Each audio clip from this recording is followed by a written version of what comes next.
Your Honor, I don't need to know whether I'm a biological child or an adopted one. I don't need that money either. To me, he is still my father, the man who raised me and gave me a life. That is the only truth that matters to me.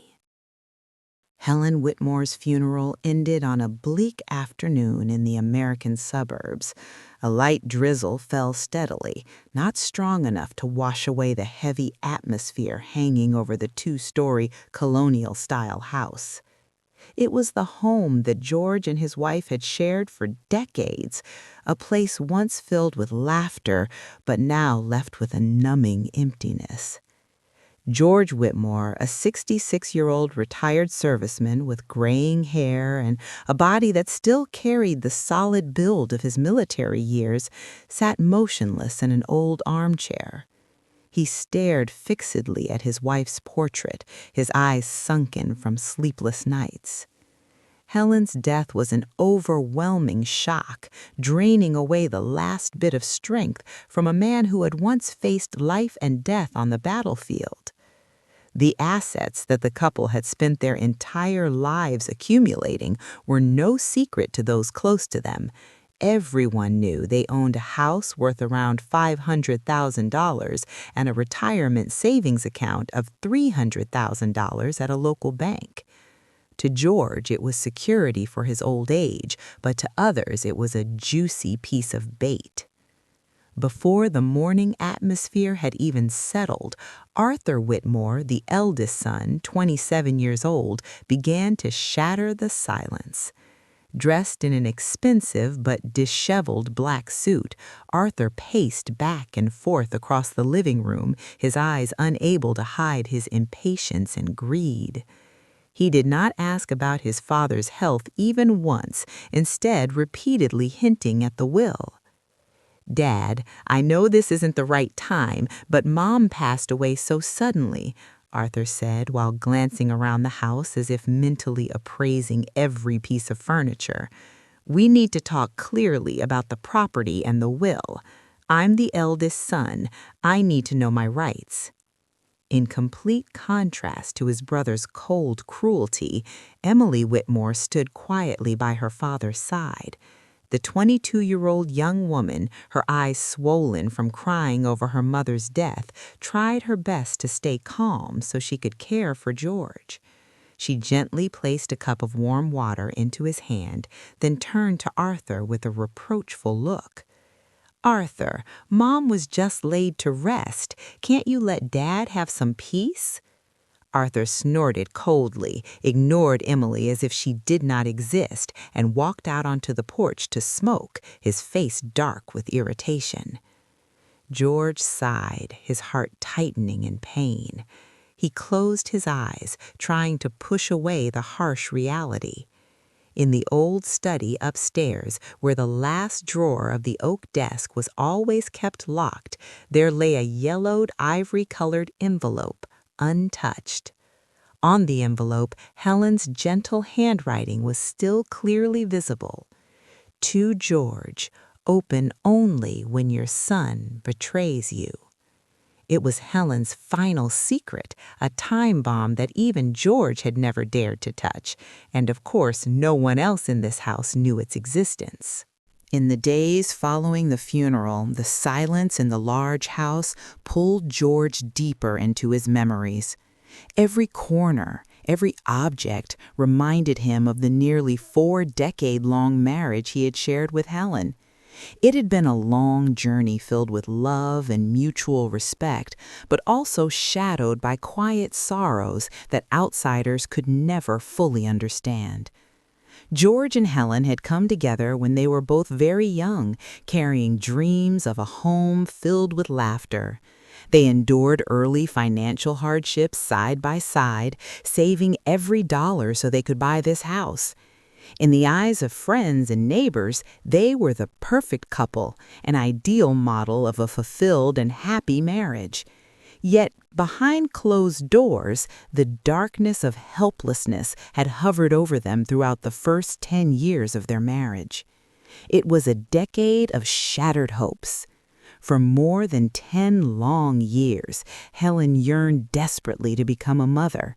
George still remembered clearly those late afternoons when he would find his wife standing silently by the window, her sorrow-filled eyes watching the neighborhood children playing outside.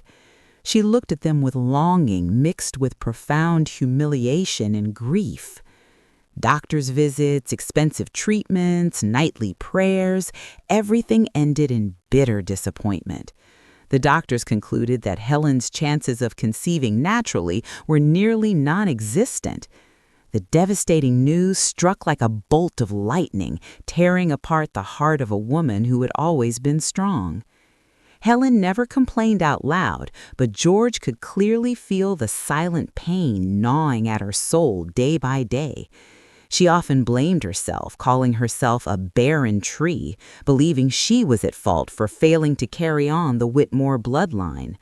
Night after night, George would wake to the sound of her stifled sobs. All he could do was hold her tightly, stroke her tangled hair, and whisper, "We have each other. That is enough, Helen." But deep down, they both knew it was never enough. The empty room on the second floor, the one they had once eagerly painted a hopeful shade of blue for a nursery, remained permanently closed, covered in layers of dust like a wound that would never heal. That lingering pain and Helen's almost maddening desire to be a mother became the driving force that led them toward the fateful decisions they would later make. 27 years earlier, light finally found its way into George and Helen's darkened lives after a decade of despair. Realizing they could no longer wait for a biological miracle, and with their longing for a child's laughter reaching its peak, they made a crucial decision: to adopt a child. The day they brought Arthur home, he was only a 6-month-old infant, chubby and adorable. Helen held the baby tightly in her arms, tears streaming down her cheeks, no longer the bitter tears of pain, but tears of overwhelming happiness. They named him Arthur, a name symbolizing pride and strength, carrying all the hopes and expectations of the couple. To protect their child's fragile heart and to nurture a complete sense of belonging, George and Helen agreed on a sweet lie. They decided to keep the adoption a complete secret. Arthur grew up surrounded by careful protection, never once suspecting the truth about his origins. In Arthur's mind, the word adopted never existed. He firmly believed he was the family's one and only crown prince, the sole blood heir of the Whitmore lineage. Because he was the child they had waited for through so many years of longing, George poured an overwhelming, even extreme amount of love into Arthur. A man who had lived by iron discipline on the training grounds became a soft and yielding father before his son's demands. Whatever Arthur wanted, he got. George was willing to skip meals, work overtime, and exhaust himself to buy Arthur the most expensive toys in the neighborhood or brand-name clothes that other children could only dream of. George's absolute and unconditional indulgence unknowingly watered the seeds of selfishness growing inside Arthur's heart. Arthur grew up believing he was the center of the universe, that all of his parents' sacrifices were natural obligations. Arthur never realized that his father's blind love were laying the very first bricks of the tragedy that would later destroy this family. When Arthur was just beginning to take his first steps and stumble through his first attempts at saying, "Dad," George was forced to make a heart-wrenching decision: to re-enlist. The financial burden of raising his son in the best possible conditions, combined with the call of duty of a soldier, pushed him to put the uniform back on. George was deployed to Western Asia battlefield, a harsh land filled with scorching sun, wind, and gunfire. The deployment was expected to last 2 years, an unbearably long time for a father who had only just found happiness in parenthood. On the day he left, he held Helen and little Arthur tightly, promising he would return safely. But war is never a place for promises to be kept. Throughout 2 grueling years in Western Asia, George faced death time and time again. He fought not only for his country, but for the image of his devoted wife and young son waiting for him back home. Whenever the gunfire paused, during freezing desert nights, George would pull out a worn family photograph and stare at it, using it as strength to survive the bombs and bullets. At last, George completed his service and returned home, but he was no longer the strong and intact man he had been when he left. A sudden ambush during the final months of his deployment left him with injuries that did not take his life or limbs, but caused permanent damage to his joints and nervous system. He left the military with a medal and a body full of invisible scars. Doctors warned that the pain would follow him for the rest of his life. And indeed, whenever the weather changed or when the cold winter rains of America arrived, his old wounds tormented him, sending pain deep into his bones. He often clenched his teeth and endured it silently, unwilling to worry his wife and child. George's absence during those long 2 years not only left scars on his body, but also created a fatal gap in the safety of the household, one that led to a silent tragedy Helen was forced to endure alone, hidden in the darkness. The period when George was fighting in Western Asia was not only a nightmare for him on the front lines, but also the beginning of a living hell inside their home in America. While the husband was risking his life on the battlefield, Helen stayed behind alone to care for baby Arthur, and tragedy struck on a fateful night no one could have foreseen. A stranger broke into the house. In her weakness and isolation, Helen was unable to resist. She was raped inside her own home. The shame, fear, and psychological trauma drove her to bury the secret deep within herself. She was terrified that if George found out, he would lose his mind on the battlefield, or that their family would shatter the moment he returned. But fate was cruel beyond imagination. Helen's body, one that had been unable to conceive for more than 10 long years with the man she loved most, now became pregnant after a single night of violent sin. Despair engulfed the poor woman. She could not bear to end the life growing inside her, yet she also could not allow this child to exist as George's child. Helen endured the pregnancy in careful secrecy and unbearable agony. On the day the baby girl was born, she named her Emily, then clenched her teeth and sent the child to an orphanage far from home, cutting off all public ties. 1 year later, after George had been discharged from the military and life had gradually stabilized, Helen made an unexpected proposal to adopt a baby girl so Arthur could have a sibling, so the house could be filled with laughter again. George, who always indulged his wife and also wanted to make up for his long absence, nodded in agreement. Fate had been set in motion. Helen brought Emily, her own biological daughter, back from the orphanage under the identity of an adopted child. Emily grew up day by day, carrying Helen's blood, yet living with the status of a lucky orphan taken in by kindness. She always looked at George and Helen with deep gratitude, never knowing that the gentle woman before her was the very mother who had given birth to her through pain and tears. Time passed like a fleeting shadow across the window. The 2 Whitmore children grew up under the same roof, eating at the same table, yet matured in completely opposite directions, like the moon and the sun, like water and fire. Arthur at 27 was the embodiment of failure wrapped in silk. The blind indulgence and limitless love George had given him in the past had unintentionally created a grown man with an empty, selfish soul. He had no stable career, changed jobs as easily as changing clothes, and constantly blamed his circumstances. Arthur spent his days drowning in all-night parties, burning money on gambling, hard liquor, and luxurious pleasures. To Arthur, his aging parents were nothing more than living ATMs to be drained whenever he ran short of cash. He never truly cared about his father's recurring joint pain or the deep sadness in his mother's eyes.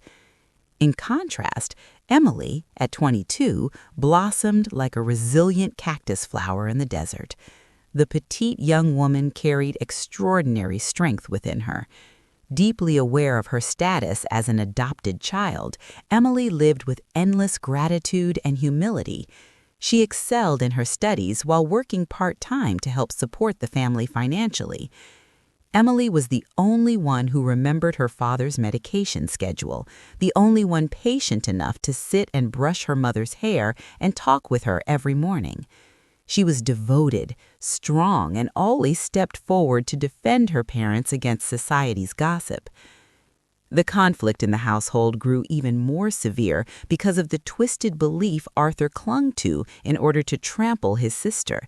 He was always smug, looking down on Emily, and frequently hurled insults at her. "I'm the biological child, the one who carries on this family line. You're just an adopted kid they took in out of pity. Don't even dream about the assets in this house." Those cruel words stabbed Emily's heart like needles, yet she never complained or talked back. She accepted the injustice as a given in order to keep peace in the family.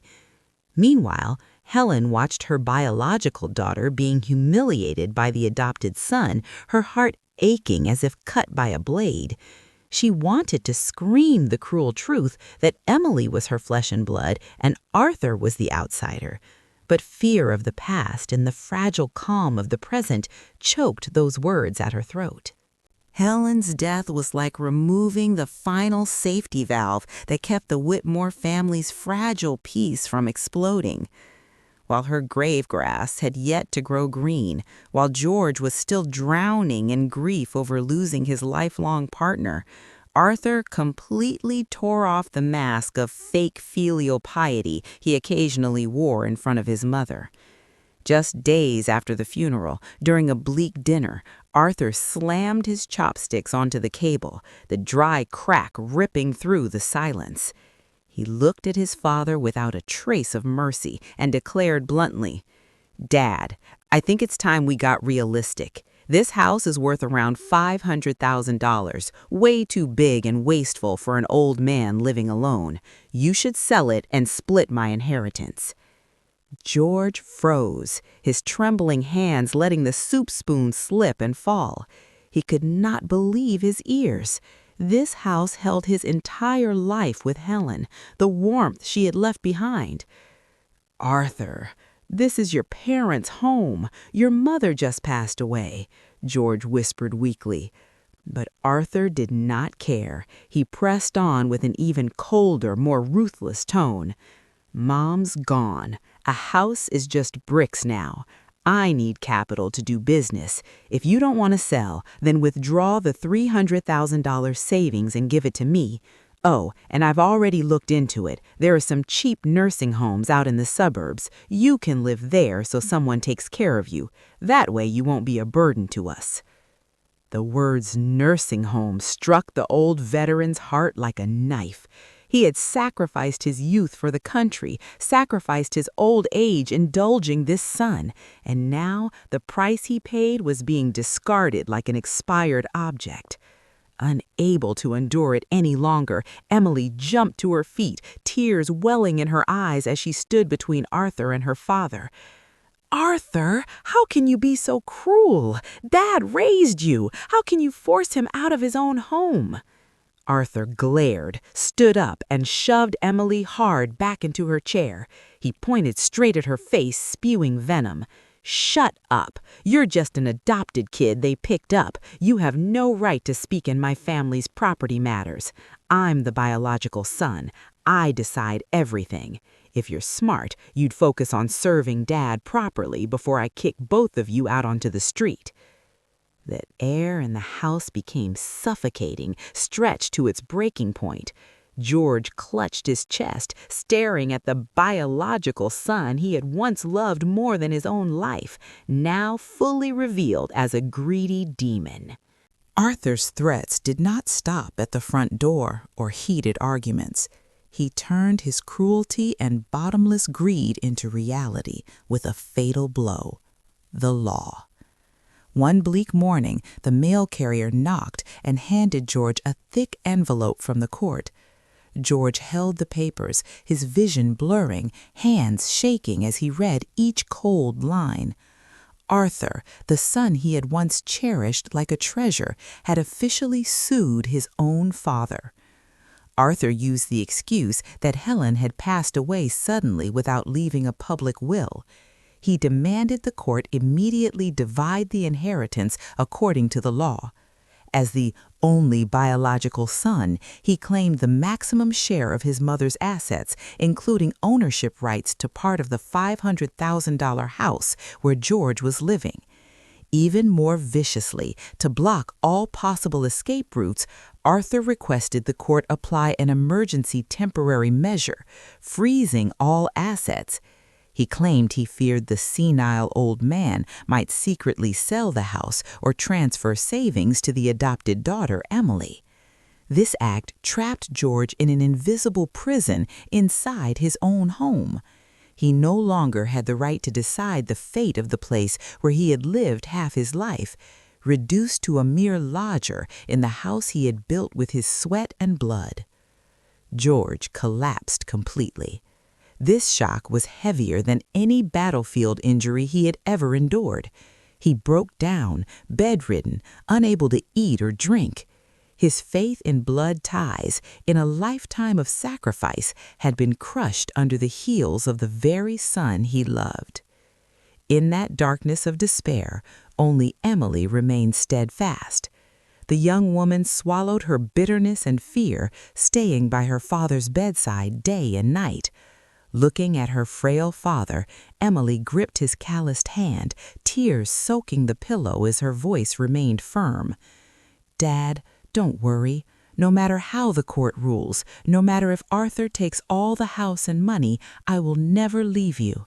As long as we have each other, it's enough. I'll work any job, washing dishes, cleaning floors to support you. We won't starve, Dad." Emily's filial words were like the last trace of warmth thawing George's frozen heart, yet it also made it ache even more with regret and sorrow. Father and daughter had truly been driven into a dead end, with no way out. That night, the American sky churned with thick black clouds, then unleashed a torrential downpour accompanied by bone-chilling winds. Thunder and lightning tore across the sky, as if trying to rip apart the dark veil shrouding the Whitmore family home. Inside the cold bedroom, George lay curled up, his face twisted in agony. The sudden change in weather caused his old battlefield injuries from Western Asia to flare up violently. George's joints throbbed as if pierced by thousands of needles, the pain drilling straight into his spine. Yet that physical suffering was nothing compared to the wound bleeding inside his heart. Tomorrow would be the first court hearing. He was about to be stripped of everything by the very son he had loved most, his shelter from rain and sun, and the last shred of dignity in his old age. In a haze of pain and despair, amid the crashing thunder, Helen's image suddenly appeared with painful clarity. He remembered her steady yet sorrowful gaze on the day she placed the letter into the drawer. "George, promise me, only open it when our son betrays us."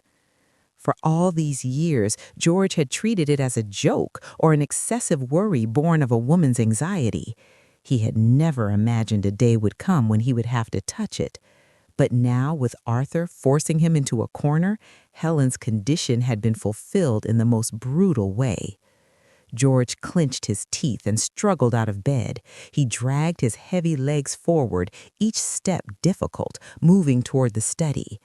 The room was pitch black, lit only by the dim yellow glow of a street light filtering through the mottled window, casting the shadow of a lonely man against the wall. He inserted the small key into the last drawer of the oak desk. A dry click echoed through the silent night.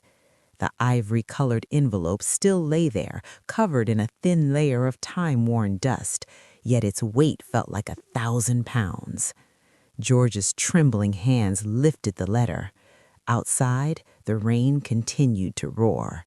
He took a deep breath and used what little strength he had left to tear open the seal. Inside were not only densely written handwritten pages, but also a printed sheet covered in strange numerical codes. George switched on the desk lamp. Soft yellow light spilled across the pages. He began to read, and at that very moment, the most horrifying, most painful secret that Helen had buried for her entire life was officially unveiled. George's aged eyes widened fully, his breathing quickened. The naked truth struck him with such force that he nearly dropped the letter onto the floor. Under the dim yellow light of the stormy night, every line in Helen's letter struck George's mind like a sledgehammer, shattering everything he had believed about his family for decades. At the beginning of the letter, Helen confessed through tears about the stain she had lived within her heart and intended to carry to her grave. She recounted in detail the horrific night when George was fighting in Western Asia, the strange man who stole her purity and dignity right in the living room of this very house. The humiliation drove her to the brink of suicide, but the tiny life forming in her womb held her back. Then came the most shocking truth, revealed in trembling handwriting. Emily is not an orphan we happened to adopt. She is the child born from the tragedy of that night. Emily is my biological daughter, George. George was frozen. The daughter who had always been insulted by Arthur as a freeloader, the devoted child who constantly bowed her head and endured injustice, was in fact Helen's only flesh and blood. In contrast, Arthur, the one pounding his chest as the true heir, the one using the word bloodline to drive his own father out, was actually the complete outsider, carrying not a single drop of Whitmore blood. The irony of fate made George laugh bitterly. But the shock did not end there. On the final page, attached to a printed sheet filled with complex numerical codes, Helen revealed a secret asset that even George had never known about.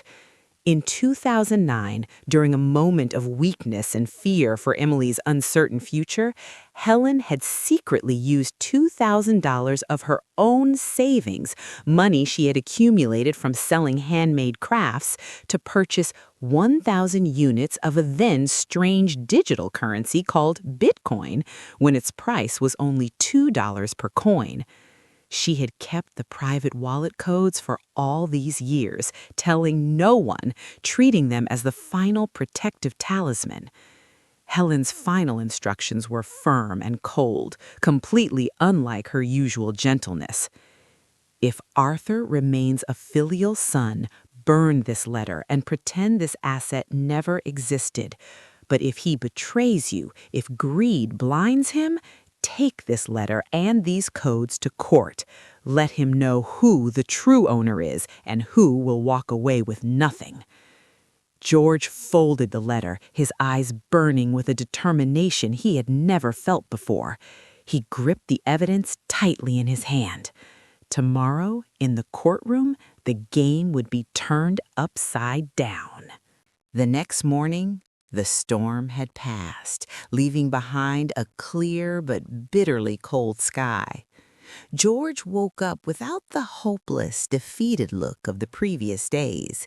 His eyes shone with the resolve of a soldier preparing for a final battle. The first thing he did was pick up the phone and call Howard Blake, the respected elderly attorney and longtime close friend of the family. Howard arrived immediately. In the privacy of the study, George trembled slightly as he handed Helen's letter and the sheet containing the digital wallet codes to the lawyer. After reading it all, even a courtroom veteran like Howard had to remove his glasses, stunned for several long moments. "George, do you realize what this means?" Howard exclaimed, his voice shaken with disbelief. "This is not only proof of lineage, it is an enormous fortune. With this letter, the entire balance of the case will change." The two men immediately got to work. A tight, decisive legal counterattack plan was quietly but firmly put into motion. Howard Blake quickly prepared the case around three primary lines of attack. First, to establish the legal validity of the letter as a special form of will expressing the final intent of the deceased. Second, to collect and organize all evidence of Arthur's threats, extortion messages, and psychological abuse towards George over the past period. And third, most crucial of all, to authenticate ownership of the 1,000 Bitcoin, the financial nuclear weapon that would decide everything. Meanwhile, Arthur had no idea that a tsunami was silently gathering beneath his feet. He remained drunk on the illusion of early victory. He bragged to his unsavory friends that the old man is about to cough up the money, and even planned to buy a new supercar right after the court ruling. Arthur firmly believed that George, a sick, broke, and mentally exhausted old man, was nothing more than a fish on the chopping block waiting for him to decide its fate. Emily watched her father busily preparing documents, still worried, but she sensed a new vitality coming from him. George gently patted his daughter's hand and smiled mysteriously. "Trust your father. Tomorrow, justice will be served." Everything was ready. The decisive hour had arrived. The trial opened in a suffocating atmosphere. Arthur stood at the witness stand, perfectly playing the role of a devoted son cruelly abandoned by a senile, confused old father. His eyes glistened with tears as he spoke about his rightful inheritance and expressed concern over George's mental health. Below, George sat in silence, his frail figure stirring sympathy from everyone in the room. Arthur curled his lips into a faint, smug smile, firmly believing that victory was already in his grasp. But that smile vanished the moment attorney Howard Blake rose to his feet. With calm authority, he spoke loudly and clearly. "Your Honor, before the court issues its ruling, I respectfully request to present a special will left behind by Mrs. Helen Whitmore, recently discovered." Howard unfolded the yellowed letter. His voice rang out, deliberate and precise, tearing through the stillness of the courtroom word by word. The letter struck like a fierce indictment rising from beyond the grave. The entire courtroom erupted in gasps as the truth about bloodlines was exposed. Arthur, the man pounding his chest and demanding his ancestral rights, was in fact an adopted child, and Emily, the one who had been humiliated and mistreated for years, was the only true flesh and blood of Helen. Arthur's face drained of all color. He stammered, trying to object, but Howard delivered the final, crushing blow: the Bitcoin asset file. Mrs. Helen left behind 1,000 Bitcoin purchased in 2009. At that time, it was worth only a few $1,000s. But, Your Honor, at today's exchange rate, this asset is valued at tens of millions of dollars. And according to her written wishes, if Arthur betrays his father, this entire asset belongs to her husband, Mr. George Whitmore. Arthur collapsed completely. He slumped back into his chair, eyes wide and vacant, staring at the massive fortune that had slipped through his fingers, lost solely because of greed and foolish cruelty. As the courtroom buzzed with shocked whispers about the staggering sum, Emily slowly stood up. She did not look at the asset list. Instead, she walked forward and wrapped her arms tightly around George. Through sobs, she spoke before the court, her voice trembling yet unwavering. "Your Honor, I don't need to know whether I'm a biological child or an adopted one. I don't need that money either. To me, he is still my father, the man who raised me and gave me a life. That is the only truth that matters to me." Emily's words plunged the entire courtroom into stunned silence. The contrast between Arthur's greed and Emily's pure, unconditional love could not have been clearer. The court delivered its verdict. Arthur was stripped of all inheritance rights due to severe moral violations and for defying the final wishes of the deceased. He walked out of the courthouse in disgrace, empty-handed, isolated, and alone. George and Emily won the case, but they did not keep the enormous fortune for personal enjoyment. The father and daughter chose to donate $50 million from the sold Bitcoin to orphanage systems across the United States to help children who shared backgrounds similar to Emily's and Arthur's long ago.